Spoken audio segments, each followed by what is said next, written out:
We only have 126 independent pharmacies in Vermont. They've been going out of business left and right. My view, they're absolutely critical to the community. Main Street's getting devastated. This is especially true in rural America. And Jeff Hochberg, who's the head of our independent pharmacy group, he's got a pharmacy in Rutland and a few other places, showed me the DIR returns.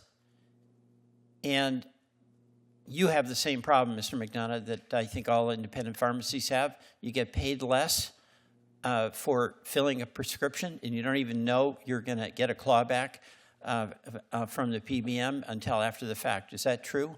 That is true, especially as we look, they're doing true-ups now, where from 2 years ago or something, because of our PSAO. But it was thousands of dollars. It is. It's unbelievable. Yeah. And by the way, I just want to acknowledge, my first wife had cancer. The pharmacist was so crucial to us. You're getting cancer-related drugs, and you get the prescription. And Dr. Kirshner, you know this, and it isn't exactly the way it's trial and error as you go on. And the person we could talk to was our local pharmacist. And God bless you all for the work that you do for all of our communities. But Mr. Scott, I want to ask you, how in the world can a business survive if they sell the product at what is an agreed upon price, and then you reimburse them at a lower price months after the fact? How in the world is that a fair business model that makes it at all possible for our community pharmacies to survive? Just two quick holding statements, and then to address your question. I don't want two quick holding statements. Well, I have a simple question. They agree on a price, you agree on a price, and then you do a clawback. And we all have some the same complicated formula. We all have the same goal, Senator. We need a healthy retail pharmacy market, because if we can't serve patients with those access points... You know what? We don't have a healthy retail pharmacy market. And we have ideas. It doesn't exist. They're under incredible pressure, and we can be blind to it.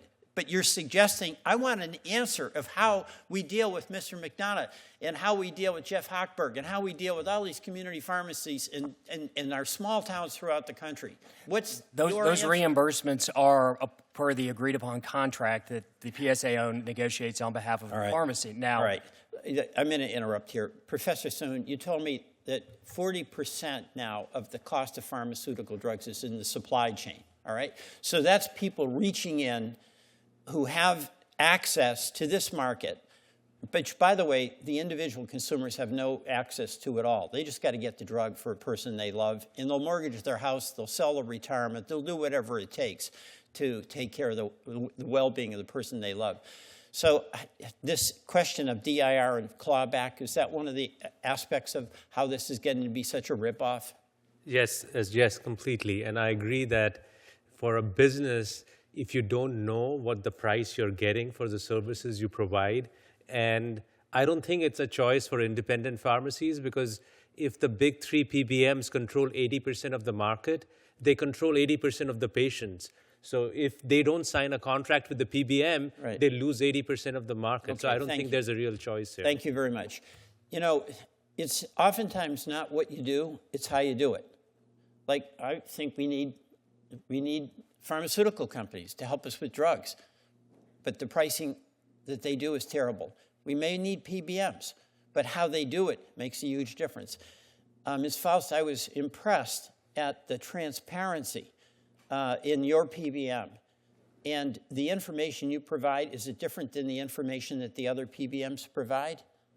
Our practices are different. They focus on lowest net costs, and we've never actually done DIR practices. You've never done that, so you've survived. No, because we believe that that wasn't... Okay, you're going to... yeah. It's clear what happens. We squeeze and crush the independent pharmacies.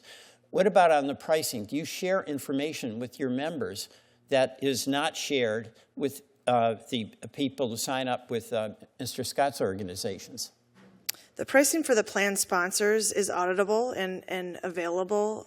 Patients get pricing through any sort of applications, which are also a PBM standard. Well, what's the transparency you have that is different than the transparency from the Mr. Scott organization? We have all of our fees fully disclosed. Are your fees fully disclosed?